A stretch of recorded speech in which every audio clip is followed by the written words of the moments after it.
Pero ngayon bro, may tanong kasi ako ngayon na talagang may nag-chat sa akin kasi bro. May nag-chat sa Hindi akin. naniniwala sa mga chat na yan.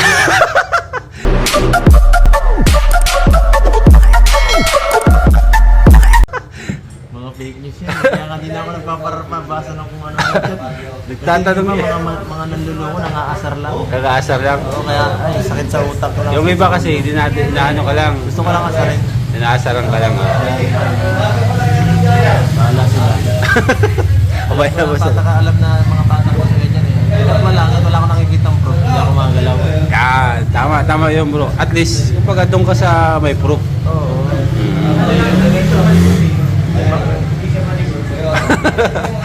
Ano bro, may tanong lang ako.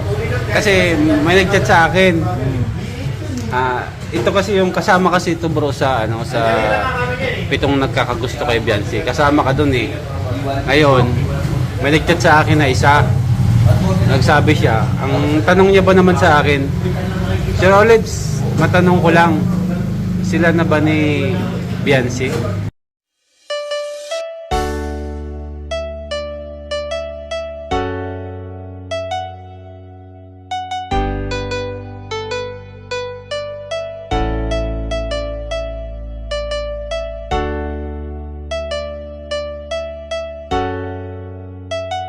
Sabi siya, ang tanong niya ba naman sa akin, Sir Olives, matanong ko lang, sila na ba ni Beyonce?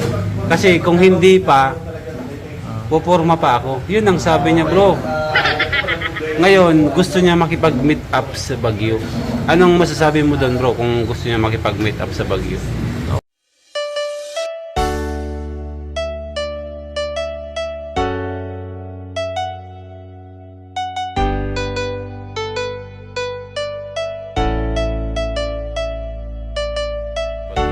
Okay lang.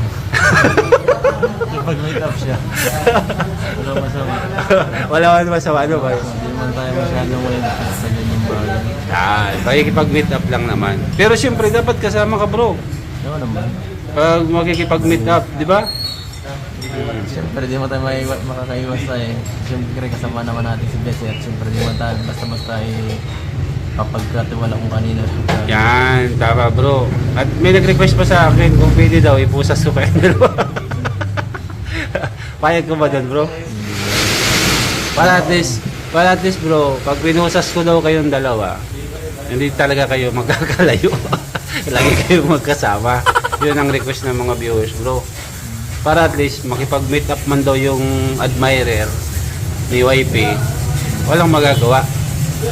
Kumbaga. Pero siyempre, hindi natin maalis bro na may mga admirer si Beyonce kasi alam niyo naman baga na maganda, matangkad, mabait.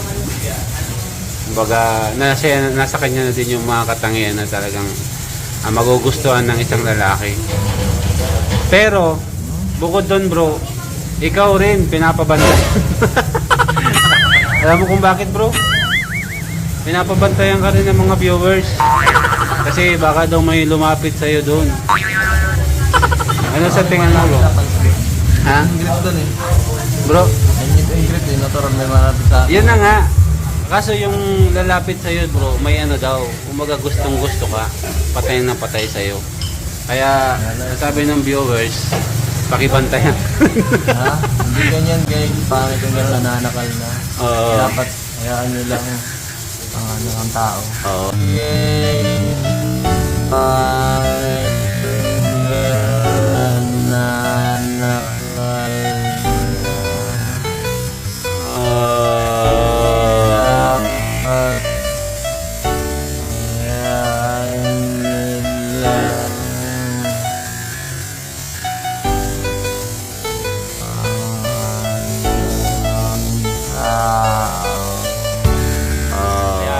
Kung ano yung kasi kung babantayan naman natin parang sinabi natin na wala nang karapatan sa sarili niya wala nang privacy Wala nang privacy. Ayun guys, malinaw ha. Siguro tingin-tingin lang kumbaga at least saka siyempre may sarili naman tayo hindi naman lagi dapat kailangan makita 24/7 ang galaw parang wala naman na tayong karapatan sa buhay natin. tama Sabi naman Grabe naman. Wala tayong magagawa mo. Yung mga viewers mo kasi, mahal na mahal kayo. Pero wag ganun guys. Oo. Kumbaga, yung mga viewers kasi bro na talagang diehard sa inyong dalawa ni YP.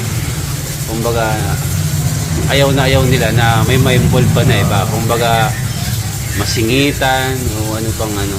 Kaya, hindi rin natin masisi yung mga comment nila. Pero, alam nating too much yung ano nila. Too much. Sobra na. Too much. Too much love. Ano nga ibang kanta po? Too much love is not, it's not good. Kala ko too much love will kill you. So kaya lang bro, ano yung mga plano mo bro sa Baguio? Pag punta mong Baguio, anong mga plano? Mag-relax lang para makapahinga ng konti.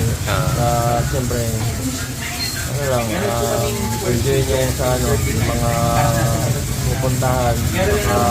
Pagkatapos pwede na mga pasalubong para sa mga pamilya, sa mga tinutulungan.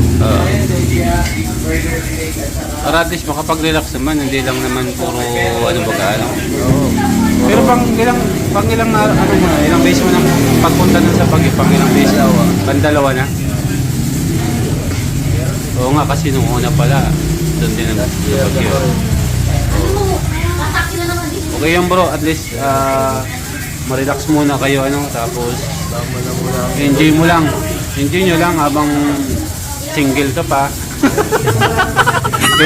pero sabi ka may asawa dito. Ganun lang naman bro, kasi mas masarap yung ini-enjoy yung pagod natin sa mga mission natin. Ito pa no, may kapalit din na enjoyment and relax pahinga no. So ayan bro, kunting message mo kay YP bro. Kunting message kay YP. Thank you sa mga support ng nakaraan sa pagbibigay sa live. Saka ano rin, basta pagiging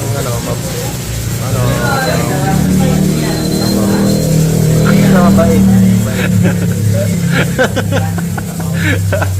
Hindi. Malambing.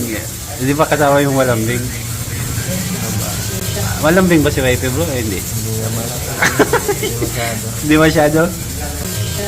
Malambing ba si YP bro? Hindi.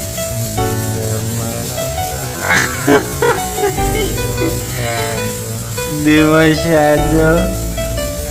Ano lang. Tahimik lang siya. Pero basta maging maunawain. Yun yung pinakamaganda sa babae. Pag ang babae ay maunawain. Ano?